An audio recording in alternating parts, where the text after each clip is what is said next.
8:21. OK, for some newspapers, they're the house of unelected wreckers. They're in cahoots with Brussels. And yet, from Lord Newby, one of the people involved in it, there's nothing much to see here. It's just really keeping Parliament, or at least the Commons, supreme in power. What's the truth? Jonathan Isaby is editor of Brexit Central, leading Brexit news website, and joins me now. So what are the facts here, Jonathan? Good morning.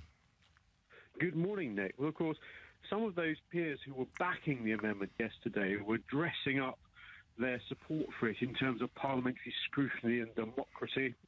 Indeed, the argument was put by Viscount Hailsham.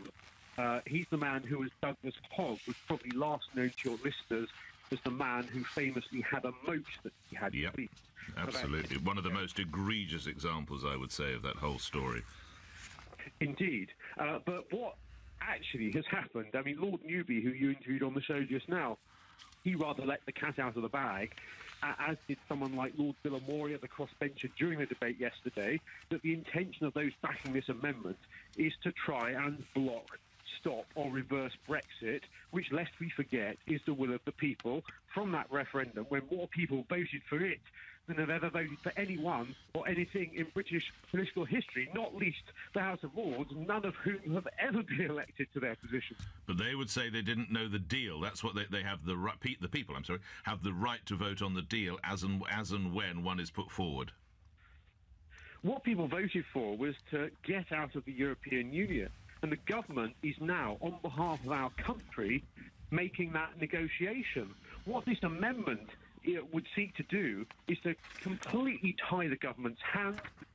It gives massive advantage to the European Union in that negotiation between us and the EU, because it effectively is saying the government is not allowed to walk away without a deal. Now, if you're in business, the ability to walk away without a deal is absolutely vital in terms of the ability to secure the best possible deal. Where does this leave Mrs May, Jonathan? Well, the bill is going to come back to the House of Commons probably at the end of this month, at which point the government absolutely will be seeking to reverse this amendment from last night. That vote probably will be quite tight, because, as we know, there are a few Conservative backbenchers like Anna Soubry, Nicky Morgan, Ken Clarke, who have been not supportive of the government's efforts on Brexit. Theresa May is clearly going to have to persuade as many of her backbenchers as possible to support the government. It'll also be interesting to see what happens on the Labour benches. There's a handful of Labour Brexit supporters who I'm sure will back the government on this, but there's also a clutch of Democrats on the Labour backbenches who recognise that the British people voted for Brexit, who often have constituencies where there were big Leave votes at the referendum, who I think would probably feel uncomfortable about voting for this kind of wrecking amendment. Jonathan Isaby, thank you, editor of Brexit Central. To your views, 8:24.